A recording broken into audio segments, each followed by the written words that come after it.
প্রতিদিনের মতো আজকেও চলে এলাম আরও একটি মজাদার রেসিপি নিয়ে, আলু দিয়ে তেলাপিয়া মাছ ভুনা রেসিপি। আপনারা অনেকেই আছেন তেলাপিয়া মাছ খান না। আমার এই রেসিপিটা ফলো করে যদি একবার রান্না করে খেতে পারেন তাহলে এর স্বাদ কিন্তু কখনোই ভুলবেন না। আর এইভাবে রান্না করলে কিন্তু সবচেয়ে বেশি মজা হয়।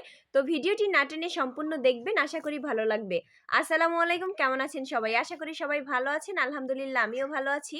তো প্রথমেই আমি মাছগুলো ভালোভাবে ধুয়ে এর ভেতরে হলুদের গুঁড়া, মরিচের গুঁড়া আর লবণ দিয়ে মেখে নিয়েছি। এখন চুলায় একটি ফ্রাই প্যান বসিয়ে পরিমাণ মতো তেল দিয়ে মাছগুলোকে ভেজে নেব। তো সব মাছ দিয়ে প্রথমে এক পাশ ভালোভাবে ভেজে নেব।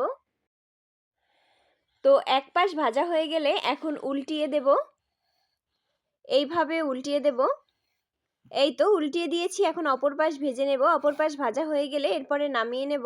এখন একই তেলের ভিতরে আমি আলুগুলোকে একটু ভেজে নেব। আলুগুলো ভেজে নিলে খেতে কিন্তু খুবই ভালো লাগে।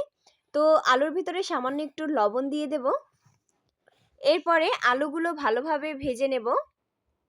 এইভাবে উল্টে পাল্টে ভেজে নিতে হবে। এই তো ভাজা হয়ে গেছে, এখন নামিয়ে নেব। এরপরে চুলায় একটি প্যান বসিয়ে এর ভেতরে পরিমাণ মতো তেল দিয়ে দেব পরিমাণ মতো পেঁয়াজ কুচি। এরপর দিয়ে দেব কাঁচামরিচ ফালি। এখন এইভাবে নেড়েচেড়ে পেঁয়াজটা প্রথমে 2 মিনিট ভেজে নেব। 2 মিনিট ভাজা হয়ে গেলে এরপর দিয়ে দেব 1 চামচ রসুন বাটা আর 1 চামচ আদা বাটা। এখন আবার এইভাবে নেড়েচেড়ে 5 মিনিট ভেজে নেব। 5 মিনিট ভাজা হয়ে গেলে এরপরে সামান্য একটু পানি দিয়ে দেব। এরপরে দিয়ে দেব 2 চামচ হলুদের গুঁড়া।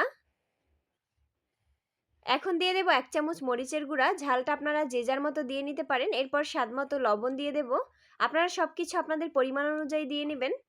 এখন এইভাবে নেড়েচেড়ে প্রথমে 5 মিনিট জাল করে নেব। ভালোভাবে জাল করে নিতে হবে যাতে গন্ধ না আসে। তো 5 মিনিট জাল করা হয়ে গেলে ভেজে রাখা আলুগুলো দিয়ে দেব। ভেজে রাখা আলুগুলো দিয়ে এইভাবে নেড়েচেড়ে একটা ঢাকনা দিয়ে ঢেকে প্রথমে 5 মিনিট কষিয়ে নেব। এই তো ঢাকনাটা দিয়ে দিলাম। 5 মিনিট কষানো হয়ে গেলে ঢাকনাটা উঠিয়ে এখন ভেজে রাখা মাছগুলো দিয়ে দেব। ভেজে রাখা মাছগুলো দিয়ে আবার এইভাবে নেড়েচেড়ে একটা ঢাকনা দিয়ে ঢেকে আবার 5 মিনিট কষিয়ে নেব। এই তো ঢাকনাটা দিয়ে দিলাম।